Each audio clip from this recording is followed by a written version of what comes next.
बीड जिल्ह्यातील मसाजोगचे आदर्श सरपंच संतोष देशमुख यांची हत्या होऊन आज 21 दिवस लोटलेले आहेत. तरीही त्यांच्या प्रमुख मारेकऱ्यांना आतापर्यंत अटक झालेली नाही. ही पंचायत राज व्यवस्थेतील सर्वात दुर्दैवी घटना आहे. प्रचंड जन आक्रोश या महाराष्ट्रामध्ये या घटनेवरून सुरू आहे. गाव पातळीवर कसं काम करावं असा प्रश्न सरपंचाच्या समोर आहे. मी तमाम सरपंचांना राज्यातल्या विनंती करणार आहे की संतोष देशमुख आज जात्यात असन तर आपण सर्वजण आज सुपात आहोत. आपल्या सर्वांवर अशी पाळी येऊ शकते. त्यामुळे राज्यातले आजी माजी सरपंच, आजी माजी उपसरपंच यांना विनंती आहे, आज आपण राज्यभरातील ग्रामपंचायती 2 तारखेपर्यंत बंद ठेवलेल्या आहेत. ज्या जिल्ह्यामध्ये यापूर्वी ग्रामपंचायती बंद ठेवल्या होत्या तिथं त्या बंद राहणार नाहीत, परंतु प्रचंड महाराष्ट्रातल्या सगळ्या ग्रामपंचायती आज बंद होऊन एक रोष सरकारच्या विरोधात आपण सरकारला मागणी करत आहोत की संतोष देशमुखांच्या मारेकऱ्यांना तात्काळ अटक झाली पाहिजे.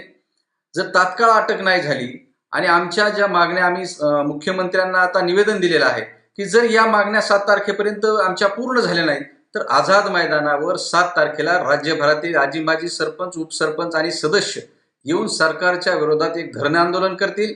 या राज्याचे मुख्यमंत्री देवेंद्र फडणवीस साहेब हे सरपंचाचे पाठीराखे समजले जातात. आमच्या अनेक मागण्या त्यांनी मान्य केलेल्या आहेत, परंतु ही दुर्दैवी घटना आहे. या घटनेतल्या आरोपींना तात्काळ अटक झाली पाहिजे, त्यांच्यावर तात्काळ कारवाई झाली पाहिजे. यासाठी सरकारने तात्काळ पावलं उचलावेत असं सरपंच परिषद मुंबई महाराष्ट्राच्या वतीनं मी आपल्या सर्वांच्या माध्यमातून सरकारला आवाहन करतो आणि अपेक्षा आहे की देवेंद्रजी फडणवीस हे गृहमंत्री आहेत, मुख्यमंत्री आहेत, ते निश्चित यात न्याय देतील. नाही न्याय दिला तर आता 2 तारखेपर्यंत ग्रामपंचायती तर बंदच आहेत, परंतु आम्ही 7 तारखेला मोठ्या प्रमाणावर आझाद मैदानावर जमू आणि त्याची सर्वस्वी जबाबदारी मग सरकारची असेल. अशा प्रकारची आमची विनंती आहे सरकारला, तरी तात्काळ त्यांनी मान्य करावे. 7 तारखेला आझाद मैदानावर किती सरपंच सहभागी होतील काय? राज्यभरातले सगळे सरपंच यात सहभागी होतील.